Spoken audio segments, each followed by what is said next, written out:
अभी ठीक है, हेलो। अभी ठीक है। हाँ, हाँ, तो वो कैसे कैलकुलेट करते हैं जितना इन्वेंटरी है प्लस जितना पैसा लेना बाकी है वो उनको को होता है उसको बोलते हैं माइनस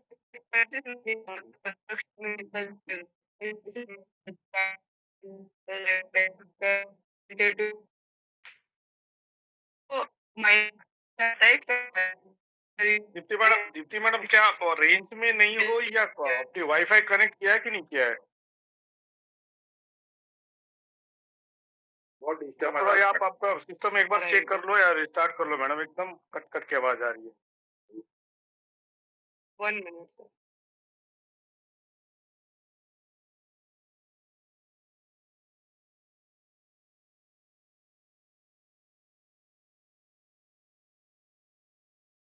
अब ठीक है सर? आप ठीक है, अभी तो ठीक लग रहा है। ठीक है सर।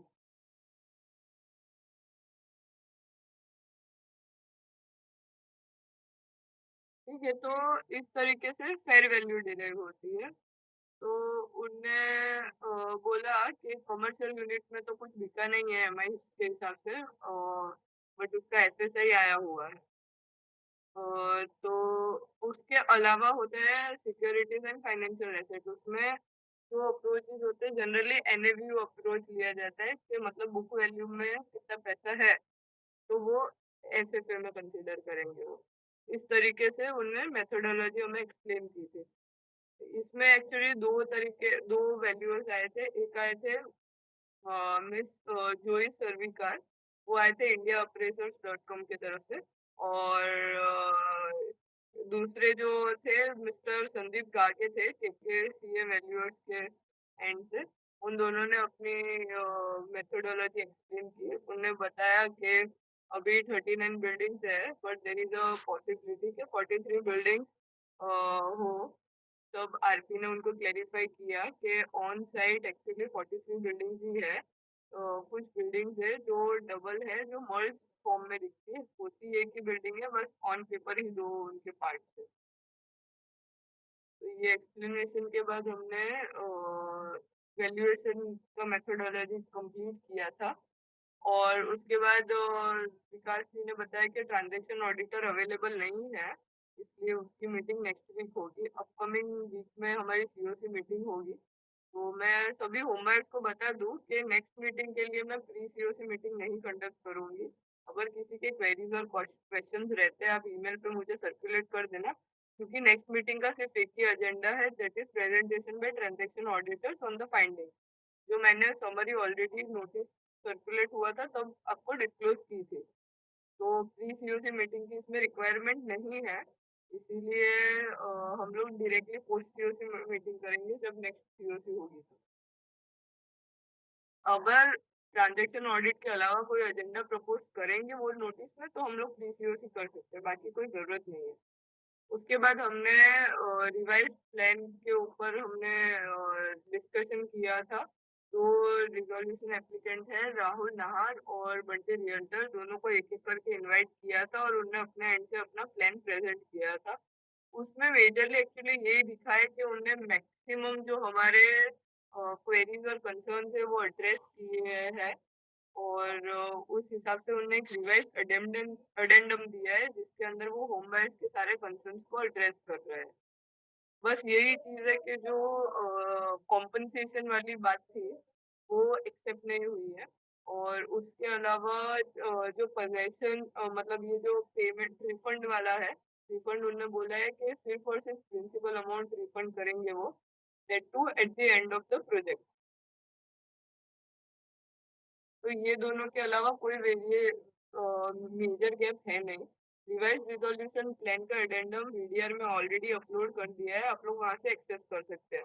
मैंने लीगली अभी तक पूरा वेट नहीं किया, मैंने ओवरऑल सिर्फ पढ़ा है। तो एक बार लीगली वेट करके उसका समरी प्रेजेंटेशन मैं नेक्स्ट पोस्ट सीओसी मीटिंग में करूंगी, जो टेंटेटिवली हम लोग 18-19 तारीख के लगभग करेंगे।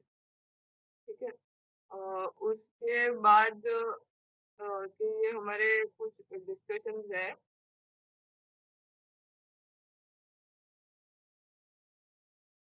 हाँ, मैंने उनसे बात की थी कि जो लैंड एरिया है एंट्री पोर्शन वाला, जो उनने वहाँ पे प्लान के अंदर मेंशन किया था, उन उनने कुछ आइडेंटिफाई किए हैं कुछ लैंड पार्सल जो राहुल नाहर के डायरेक्ट नेम पे है। तो उनने प्लान के अंदर दिया है कि आरसिल और नाहर मिस्टर नाहर को ये परमिशन देनी पड़ेगी to use that land for the access purpose unless and until that is given, वो प्लान आगे नहीं बढ़ा पाएंगे।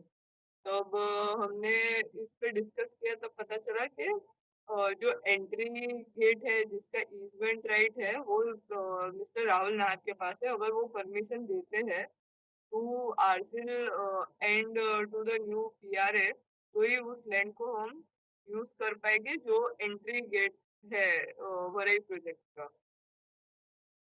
और उसके अलावा कुछ-कुछ छोटी-छोटी लैंड और है जो प्रमोटर के नाम पे है अपार्ट फ्रॉम दिस। तो अगर प्रमोटर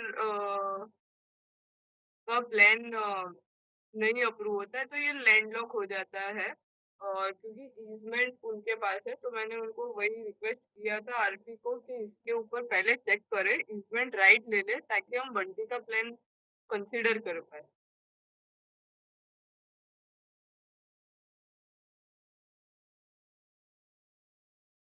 ठीक है? और नेक्स्ट था एक्सर्बिया वरई ग्रुप के दो प्रोजेक्ट है, एक्सर्बिया डेवलपर्स लिमिटेड और एक्सर्बिया वरई डेवलपर्स प्राइवेट लिमिटेड। उनको मर्ज करने की जब बात की गई थी, मैंने आरसिन से पूछा था कि उनके क्या ऑब्जर्वेशन है during the Xrbia developers meeting. तो उन्हें वही बोला कि we are not favour in favour. और मैंने भी वही बताया कि वरई के भी होम बायर्स को नहीं चाहिए कि दूसरे प्रोजेक्ट्स के साथ एक्सर्बिया वरई को मर्ज करें। It should be kept separate.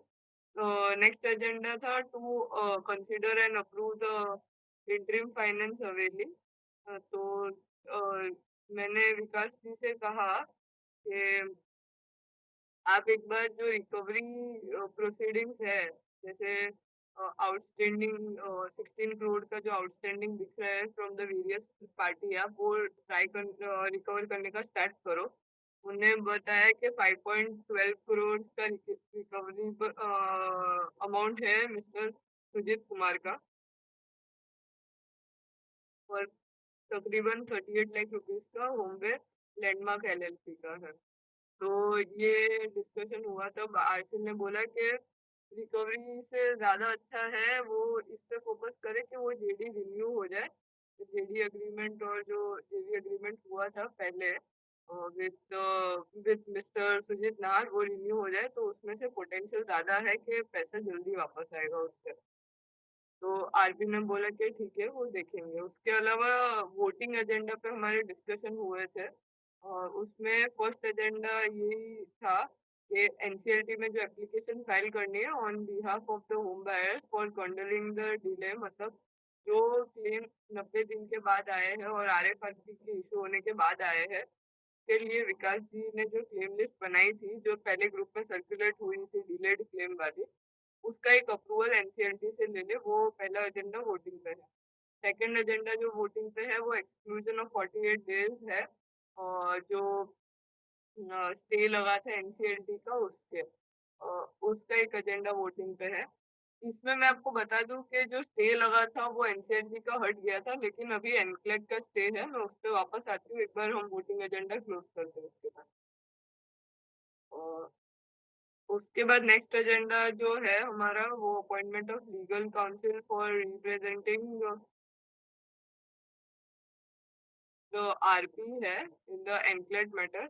एनक्लेट में उनने 3 नाम प्रपोज किए, मिस्टर गोपाल जैन, अभिजीत सिन्हा और Sunil Fernandes.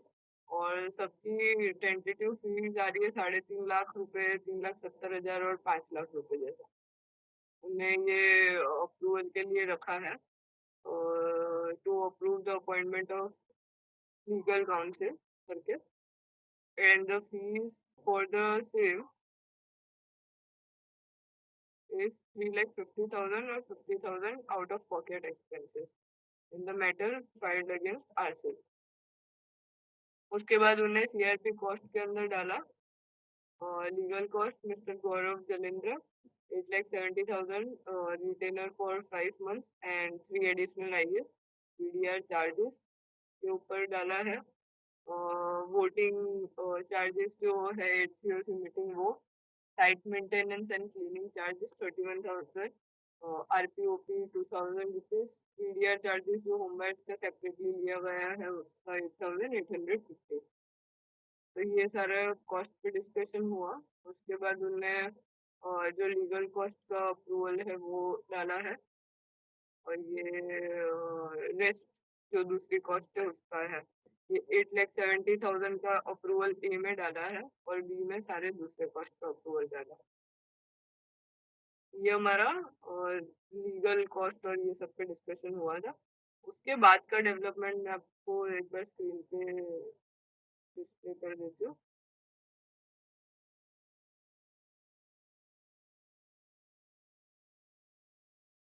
Okay, screen visible है? हाँ जी, हेलो। हाँ जी, हाँ जी। यस सर, तो 7th को हमारी सीओसी मीटिंग हुई थी, उसके बाद का ये डेवलपमेंट है। 8 अक्टूबर को हमारी अपील लिस्टेड थी, और अपील का ये ऑर्डर है, मैं एक बार रीड भी कर देती हूँ। Learned council for the appellate यानी कि RCS submits that in pursuance of the order passed by Honorable Adjudicating Authority, accepting appellant as financial creditor for 370 crores, his vote share of COC is 60%. The submission of the appellant is that adjudicating authority has not accepted the appellant as secured creditor for which the claim was filed for rupees 995 crores. The appellant has been accepted in the category of other secured creditors. It is submitted that appellant as secured creditor, which promises to pay, which is reflected in the documents of loan agreement, has to be treated as guarantee, rejecting the claim of the secured creditor. It is submitted that the appellant has 60% vote share. Appellant do not want that voting should take steps without determination of nature of security interest of the appellant. Hence, the notice is issued. In the meantime, till the next date, voting on the resolution plan cannot be taken place, and the appeal is now listed on 9th of November, 19th of November. Sorry.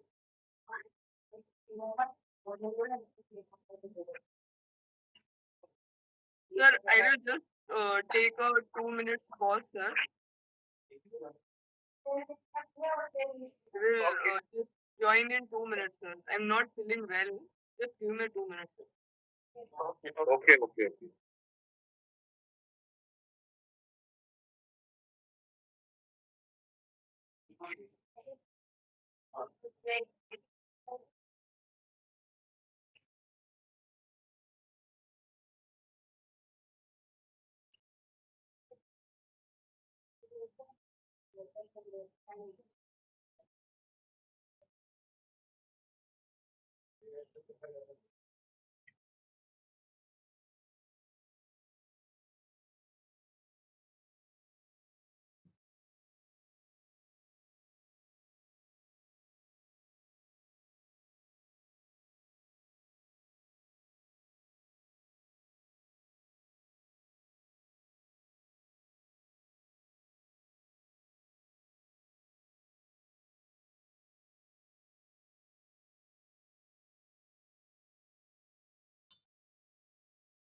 Hello, am I audible? Hello. हाँ sir, बताइए किसी का कोई observation है, comment है?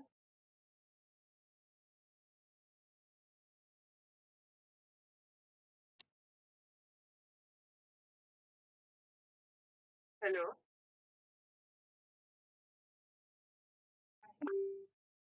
हाँ हाँ madam, हाँ आवाज आ रही है। यस सर, बताइए कमेंट्स, ऑब्जर्वेशन आप लोगों के।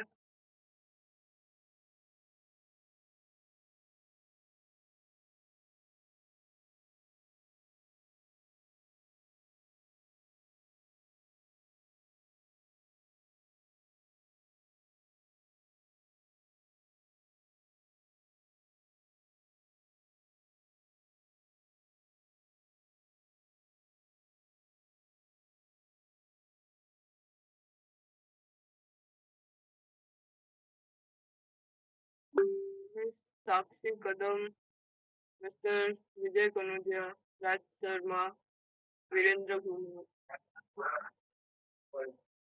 अरे मैडम आवाज। हाँ सर, बताइए। हाँ, अभी ये कोर्ट का जो अपडेट आया है एनसीएलटी का, एनसीएलटी का, हाँ सर। अभी इसमें तो समझो स्टे लग गया है टिल द नेक्स्ट हियरिंग। अब नेक्स्ट हियरिंग में क्या होता है पता नहीं।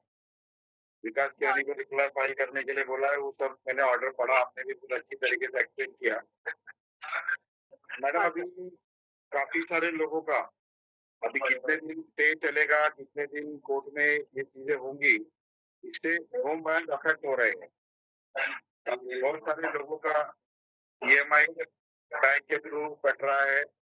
बहुत सारे स्कीम चल रहे हैं, जैसे सब वेंचर स्कीम। लोगों को घर तो मिला नहीं है, लेकिन उनके ईएमआई कट रहे हैं। उन्होंने अपना घर देखा ही नहीं है। इन बहुत सारे लोगों ने तो अपनी बिल्डिंग भी नहीं देखी है, अपने घर में जाके उन्होंने मतलब एंट्री भी नहीं की है। काफी लोगों ने पोजीशन भी ले लिया है, लेकिन उनके पास एमिनिटीज नहीं।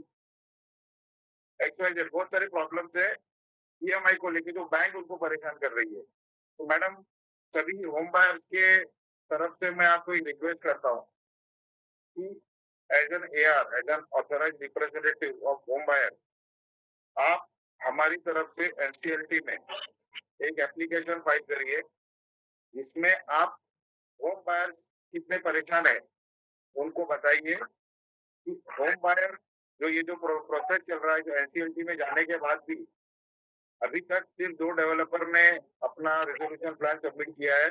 उसके वो डेवलपर आने के बाद भी आरसील उस पर ऑब्जेक्शन ले रहा है।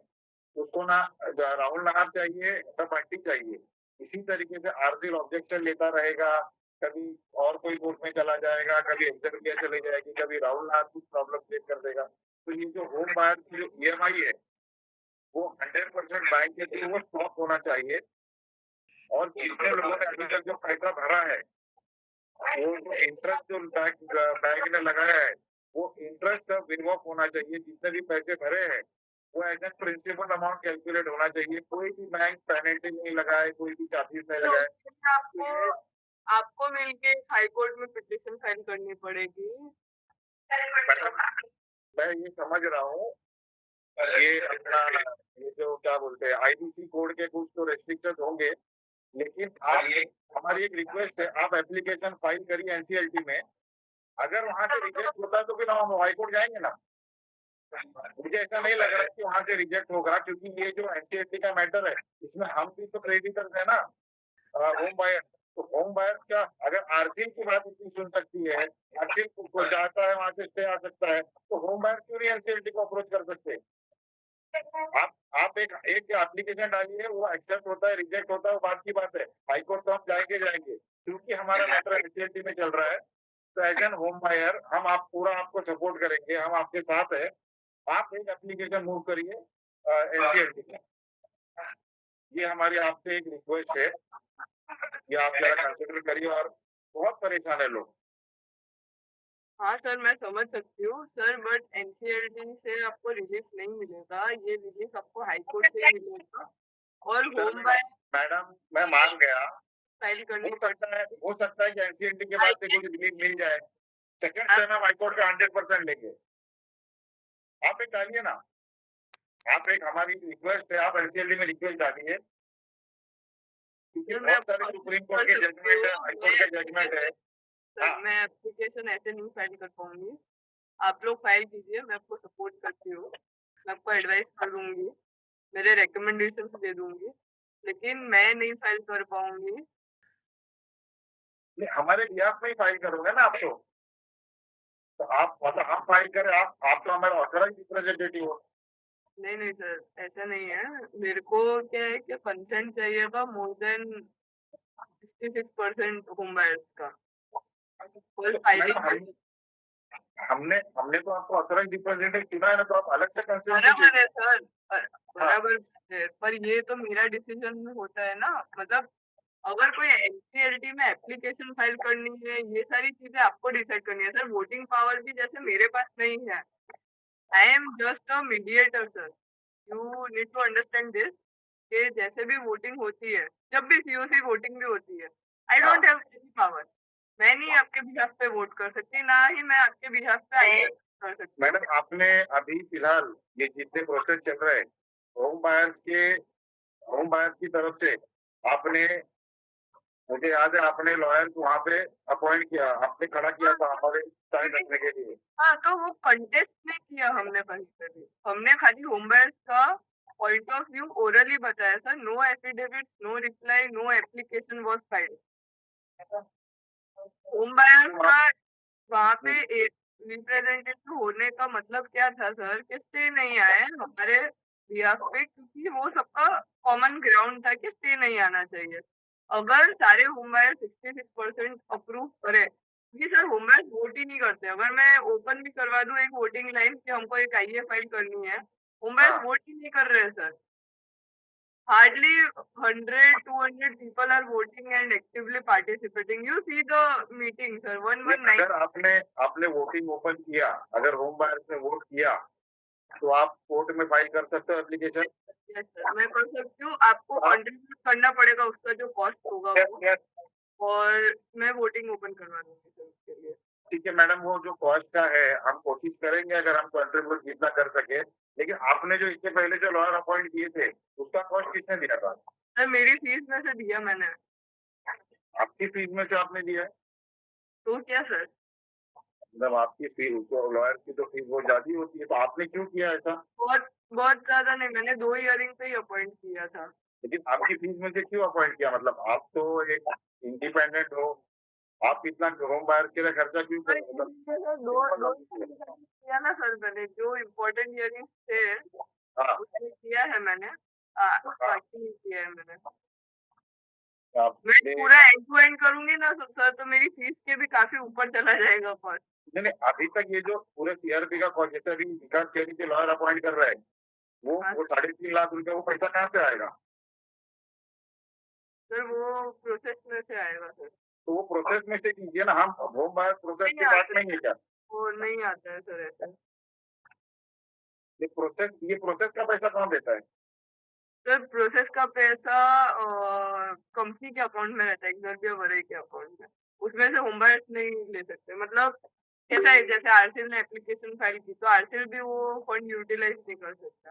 That fund is only available for utilisation of RP for running the process. Home buyers नहीं कर सकते। मतलब लेकिन कहीं ना कहीं वो पैसा तो जो अकाउंट में पड़ा है, वो होम बायर का ही पैसा है, और सर होम वो बायर आरसीएल भी तो के एक होता लिए। है ना। नहीं सर, हाँ, वो लॉ बहुत क्लियर है सर। लॉ बहुत हम्म, क्लियर है, किसी को भी एप्लीकेशन फाइल करनी है, अच्छा, they need to bear their own cost। RP जो ओके। एप्लीकेशन फाइल करता है, दैट इज प्रोसेस वाले एप्लीकेशन। बाकी सब में तो वो रिस्पोंडेंट होता है, वो खुद से एप्लीकेशन खुद के लिए फाइल नहीं करता कभी भी। ठीक है मैडम, आप दो चीज करिए। एक तो वोटिंग, ये पहला आप विजय और भाई, एक बार जरा विजय भाई, कंफर्म कर विजय भाई, लीजिए। एक सेकंड। विजय भाई, एक सेकंड, आप थोड़ा सा वो हाँ, बोल रहे हो। दीप्ति मैम, विजय भाई का जो कहना है, आप हमको प्रोसेस पूरा आप बताएं कि कैसे आपने सबसे पहले पॉइंट विजय भाई ने जो बोला कि वोटिंग आपने सबसे पहले आपने लोग क्या निकाली कि हमको 60% चाहिए। 66 आप हमारे एआर हो, प्रेसिडेंट का कहने का मतलब आप हमारे एआर हो, हमारे तरफ से आप आगे बढ़ो, हमसे क्या सपोर्ट चाहिए आपको, वो आप प्रोसीजर अब बताओ। कॉस्ट क्या है क्या नहीं तो दो चीजें हैं। एक तो ई वोटिंग में 66% लोगों को वोट करना पड़ेगा, जैसे अभी 118 लोग ज्वाइन किए हैं, वैसे नहीं चलता। ई वोटिंग जो ओपन होगी इंटरनली 66% लोगों को वोट करके यस करना पड़ेगा वो चीज को। दूसरा हाँ वोटिंग का प्रोसीजर तो आप करो, फिर उसके बाद किससे आपको सपोर्ट मिलता है, फिर उसके बाद हिसाब से करेंगे, क्योंकि मतलब आप ये वोटिंग पे डाल दो। अगर देखो ईएमआई का जो मुद्दा है एक पर्सनल मुद्दा नहीं है। अगर लोग वोटिंग नहीं कर पाएंगे तो फिर ईएमआई का मुद्दा कैसे सॉल्व होगा? तो हम लोग बोल देंगे लोगों को वोटिंग करो, लोग वोटिंग नहीं करेंगे।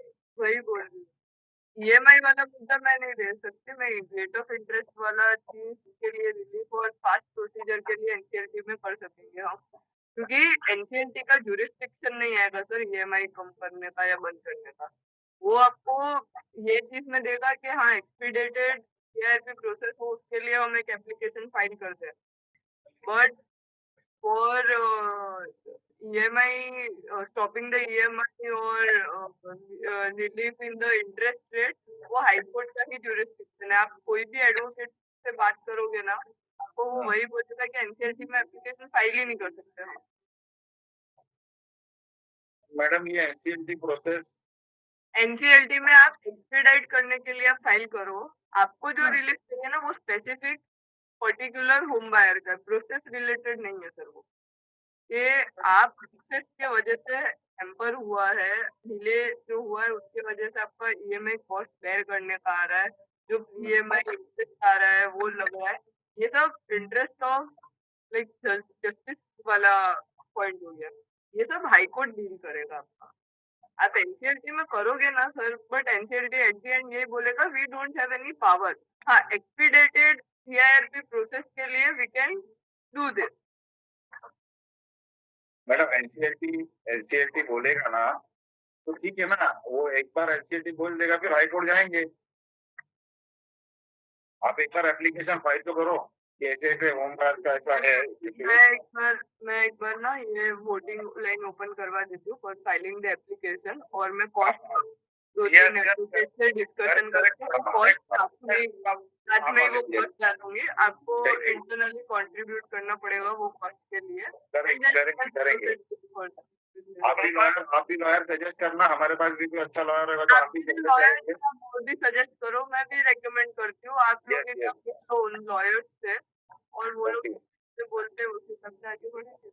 Thank you very much. आप ये वोटिंग लाइन का भी आप इनिशिएट करिए, शुरुआत करिए, और देखेंगे उसके बाद नहीं जरूर इसमें तो ये मिला सोल्यूशन तो हाईकोर्ट के लिए भी तैयार है, और आपकी मदद से हाईकोर्ट जाएंगे हम। ठीक है सर। अच्छा मैडम, अभी दूसरा जो पॉइंट है जो कॉम्पनसेशन का, ये मैं भी मीटिंग में था सीओसी में, तो एक बार थोड़ा सा वापस एक बार बताते हैं कि ये राहुल नाहर भी कॉम्पनसेशन रेडी देने को नहीं और बंटी भी देने को नहीं है, दोनों रेडी नहीं है ना? नहीं दोनों नहीं है। राहुल नाहर ने ऐसा बोला है कि प्रोजेक्ट जो नया प्लान प्रपोज किया ना उसके अंदर डिले होता है तो नए प्लान के हिसाब से कॉम्पनसेशन वो देने रेडी है, पुराने वाले के हिसाब से नहीं है। राहुल नाहर पे तो मतलब हम हाथ बंद करके भरोसा कर सकता है, ऐसा राहुल नाहर बोल रहा है। इतना 10 साल 12 साल हमको परेशान कर दिया और अब और हमें आश्वासन दे रहे हैं। Very good. तो मैडम ये जो लॉयर की फीस है 3 लाख 70,000 जो बताया, तो अभी विकास जैनी जो अभी आपने बताया टेबल थोड़ी ज्यादा नहीं है? सर एनक्लेट है ना सर, वो एनसीएलटी नहीं है। एनक्लेट मतलब आप समझ लो कि हाई कोर्ट जैसा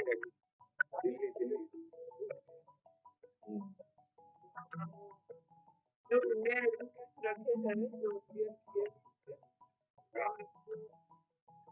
मतलब उनका भी टेंटेटिवली 9-10 जैसा है आरसीबी के एंड से जो अपीयर हुए हैं।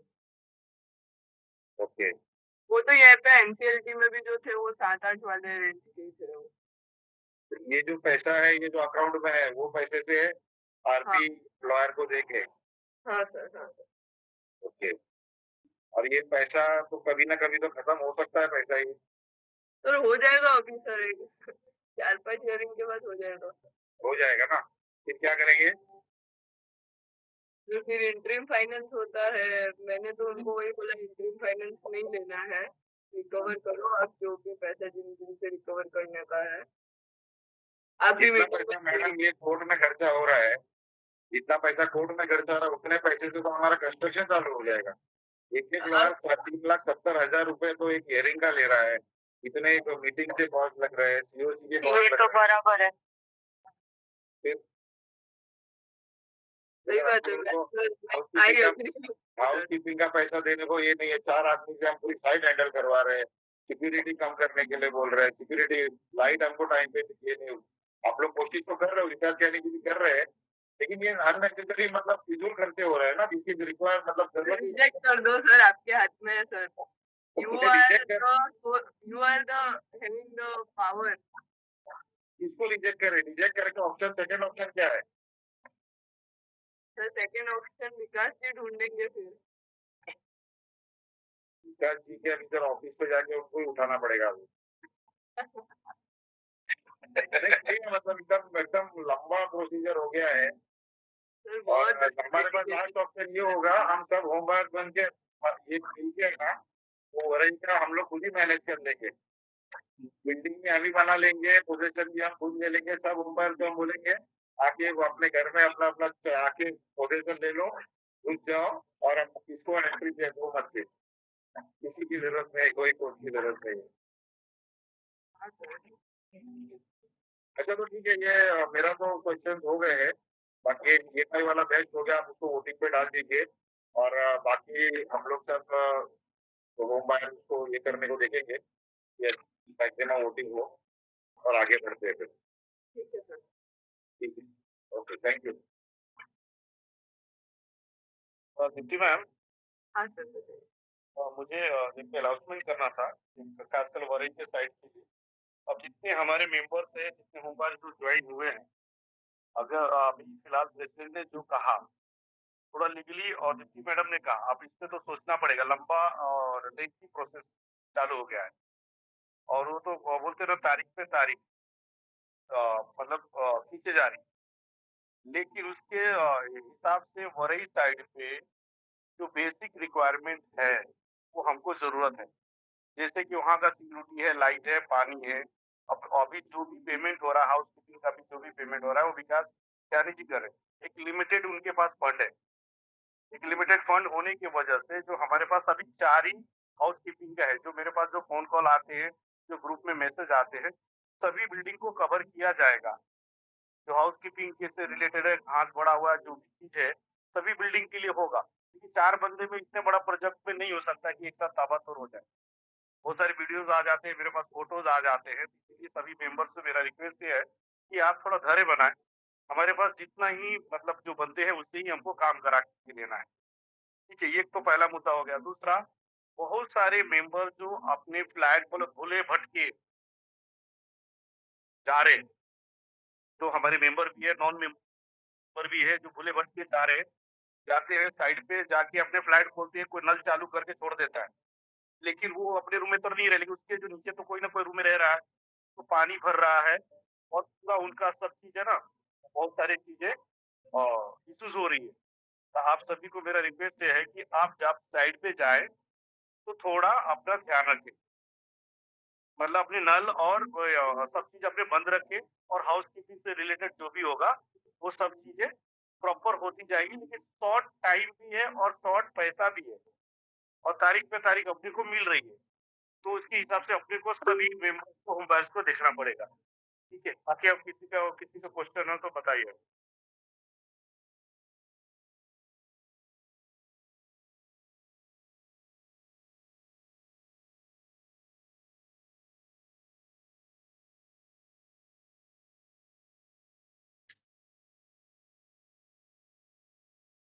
दीप्ति जी, अभी आज संडे हुआ है, हमने आपको रिक्वेस्ट किया है कि संडे को करना। संडे के दिन भी हमारा अटेंडेंस 116 ही है, तो देखिए कितने सीरियस है हमारे होम बायर। ये जो 116 लोग हैं, इनको ही घर की पड़ी है, और बाकी के जो लोग हैं उनको घर का कोई जरूरत नहीं है।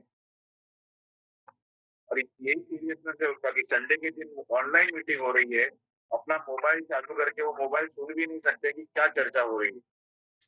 ऐसे हमारे मतलब मुझे ऐसा लग रहा है कि फिर इनके साथ जो हुआ है गलत नहीं हुआ है। अगर अभी भी अगर ये नहीं जाग रहा है, अभी भी ये मीटिंग नहीं कर रहे हैं, अभी भी सीरियस नहीं हो रहे हैं, बात कर रहे हैं, एनसीएलटी में जाने की बात कर रहे हैं और हमारा घर ढूंढ वापस लेने की बात कर रहे हैं। अगर इसी तरीके से हमारी ताकत रही, इसी तरीके से हमारी अगर स्ट्रेंथ रही, तो फिर आरसी लाके हमें बेवकूफ बनाता रहेगा। इधर भी हमें तो हमको बेवकूफ बनाया ही है, और भी कोई आ जाएगा, कोई भी आके खड़ा हो जाएगा और हम इसी तरीके से हम सोचते रहेंगे कि हमारा घर मिलेगा सिर्फ व्हाट्सएप पे। तो व्हाट्सएप पे रहने से हमारा घर नहीं मिलेगा। अभी हमको हमारी कुर्सी की पेटी मान लेनी पड़ेगी। अभी जरूरत है हमें हाईकोर्ट जाने की या तो एनसीएलटी जाने की, और कुछ भी हमें जरूरत भी, ये भी जरूरत पड़ सकती है कि हम एनसीएलटी के ऑफिस के बाहर जाके, आजाद मैदान नहीं, आजाद मैदान में तो कभी भी मोर्चे होते हैं, एनसीएलटी के ऑफिस के बाहर जाके मोर्चे करने की जरूरत पड़ सकती है। ऑनलाइन मीटिंग में 14 लोग आ रहे हैं, तो वहां कैसे हम मोर्चा करेंगे और कैसे हमें हमारा घर मिलेगा? तो ये बात समझने की जरूरत है। और जितने जो भी लोग, जितने जिसके लोगों के कांटेक्ट में है, सबको उठाइए, जगाइए। अब सोने का वक्त नहीं है। अगर हम नहीं जागे तो हमारा घर हमारे हाथ से गया, ये समझिए। हमारी लड़ाई हमारे हाथ में और हमें ही जीतनी है। कोई बाहर से आके हमें मदद करने वाला नहीं है। यहाँ कंडीशन ये है कि हम खुद को हम मदद नहीं कर रहे। अगर हम खुद की मदद नहीं करेंगे तो बाहर वाला कोई आके मदद नहीं करेगा। अगर ऐसा रहेगा तो फिर हम लोग एसोसिएशन के माध्यम से भी हम लोग अपना काम धंधा बंद कर देंगे। ये हमारे पास भी फिर बहुत काम है। जब आप लोग का सपोर्ट ही नहीं रहेगा तो एसोसिएशन क्या करेगी? हम 11 लोग, 10 लोग, 11 लोग, 12 लोग क्या कितना कर पाएंगे? अभी तक हम लोग कर रहे हैं, तो हमें आपका सपोर्ट चाहिए। अगर आप लोग सपोर्ट नहीं मिलेगा तो हम लोग भी वीक हो जाएंगे और ये लड़ाई में आरसी जीत जाएगा, डेवलपर जीत जाएगा और हमारा पैसा पानी में डूब जाएगा। तो यही मेरे आप लोगों से रिक्वेस्ट है। बार बार ये बातें नहीं करूंगा मैं। अभी जो डिप्टी मैडम वोटिंग का लाइन खोलेंगे, वो डिस्कस करेंगे। वोटिंग के लाइन में अपने को 100% वोटिंग चाहिए। 100% वोटिंग होगी तो ही डिप्टी मैडम एनसीएलटी में एप्लीकेशन डाल पाएगी। फिर एनसीएलटी क्या जवाब देता है, क्या नहीं होता, उस पर निर्भर है। अगर हमें एनसीएलटी से राहत मिल गई तो वेल एंड गुड, नहीं तो हमें हाईकोर्ट अप्रोच करना पड़ेगा। तो उसके लिए आप लोग तैयार रहना और आप लोग तैयार रहिए। Thank you. अगर मेरी बात बुरी लग रही है, अगर मेरी बात बुरी लगे किसी को, तो मैं माफी चाहूंगा, लेकिन सच कड़वा होता है और ये सच है। Thank you. कुछ क्वेश्चंस और क्वेरीज आई है इन द चैट बॉक्स, लेकिन नाम नहीं डिस्प्ले हो रहा है, तो मैं मतलब नाम को माइक में दे नहीं पाऊंगी ऐसे। मैं क्वेश्चंस और उसके आंसर्स देती जाती हूँ। एनोनिमस लिखा है और लिफ्ट और पावर बैकअप के लिए पूछा है। तो पावर बैकअप मैंने वापस से इस मीटिंग में बोला था विकास जी को, उन्होंने बोला कि वो देख रहे हैं और ये जल्द से जल्द करवाएंगे। दूसरा आपने बोला है कि सिक्योरिटी का 18 लाख और बाकी का वोटिंग का 1.5 लाख, ये सारा खर्चा हो रहा है, पर किसी का बैकअप नहीं हो रहा है। जैसे मैंने आपको पहले भी मीटिंग में बताया है, ऑफिशियली ऑक्यूपेंसी सर्टिफिकेट नहीं है, इसीलिए जो cleaning, lift, overhead tanker cleaning, ये सारा जो हो रहा है ना, that is also after pressurizing RCL and COC about this। ऐसे ही नहीं हो जाता है इजीली कॉस्ट अप्रूव, क्योंकि टेक्निकली वहाँ पे आप रह ही नहीं सकते बिकॉज ऑक्यूपेंसी सर्टिफिकेट नहीं है। और जो एक्शन है वो स्ट्रिक्ट हम ले ही रहे हैं, जितना पॉसिबल हो रहा है क्लीनिंग स्टाफ और ये हम लगवा ही रहे हैं। पावर बैकअप के लिए ऑलरेडी बोल दिया है कि वो करवा दे, अरे हो जाना चाहिए 15-20 दिन में।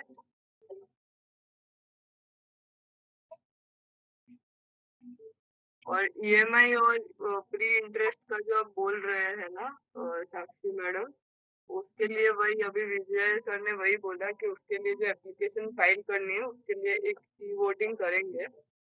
तो वो हो जाता है, उसके बाद हम उसमें आगे प्रोसीड करेंगे। तब तक मैं भी एक बार एडवोकेट का ओपिनियन और गाइडेंस ले लूंगी कि किस तरीके से इसमें आगे बढ़ सकते।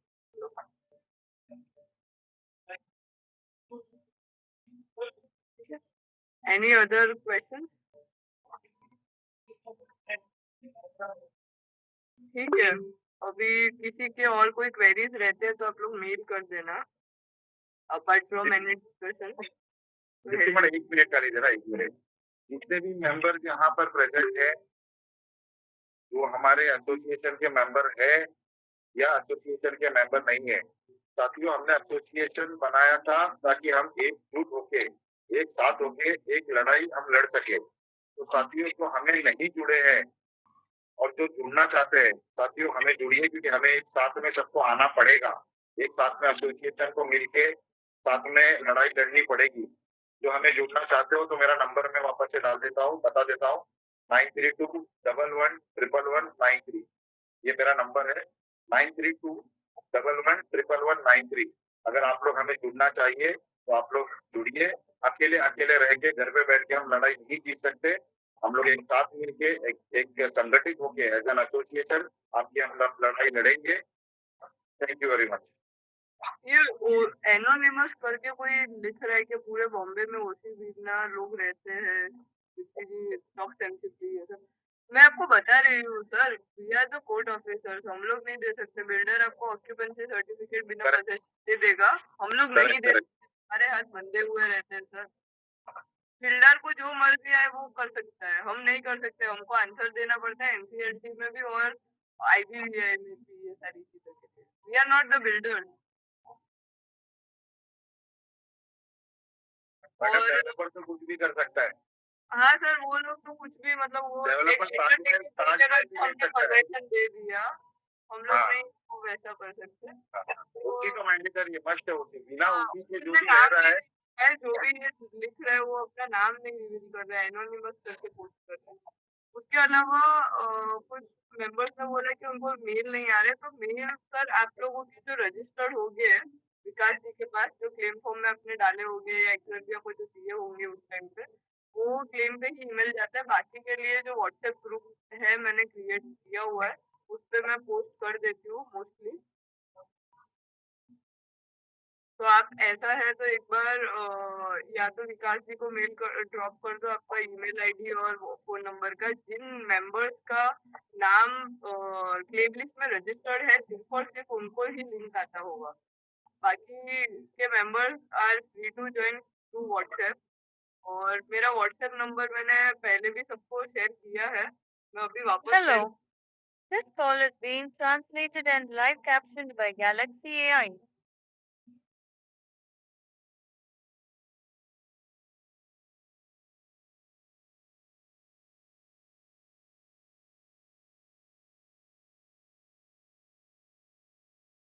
ठीक है, thank you everyone for joining the meeting. मैंने मेरा